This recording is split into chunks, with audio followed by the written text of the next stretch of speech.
Hi and welcome to this next tutorial on image optimization. First of all, to fully understand what image optimization means, I can illustrate this using an image. I'm going to first of all look at my Dreamweaver project and decide what size I need my image to be. I'd like my image to fill, let's say, 340 pixels. I got this number by looking at the width of the cell that I'd like my image to go into. So just by clicking on it, it tells me the width of the cell. Right now it's 340 pixels wide, so I'm going to try and get an image of that size.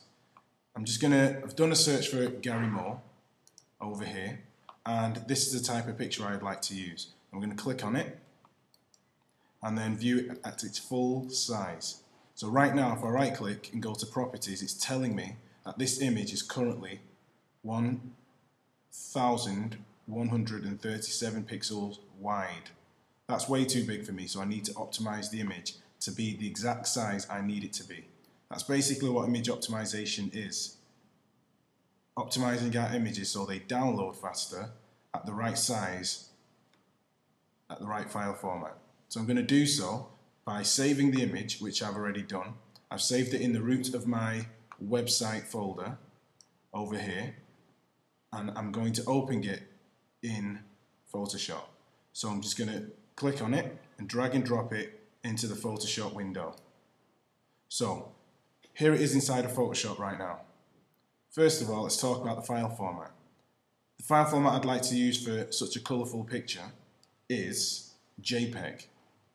So I'm going to go to File, Save for Web and Devices, and as you can see right now, I've got a terrible loss in colour over here because of the file format I've chosen. Right now it's set at GIF. I'm going to change this to JPEG.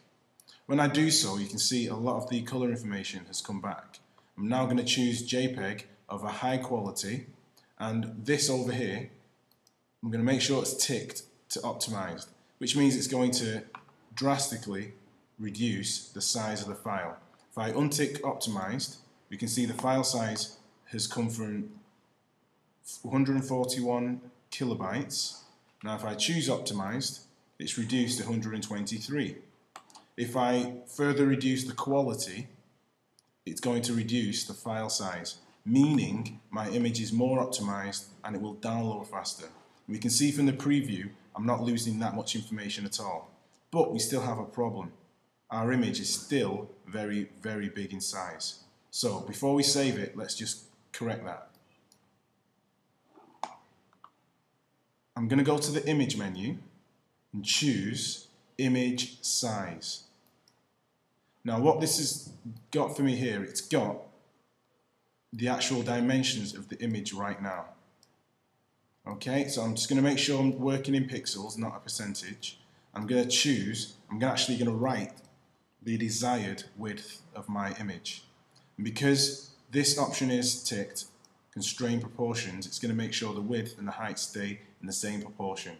So I'd like 340 pixels wide, and it's automatically adjusted the height for me. I'm going to say OK to this. Now it's reduced the size of the image. Physically, it's the right size we need it to be.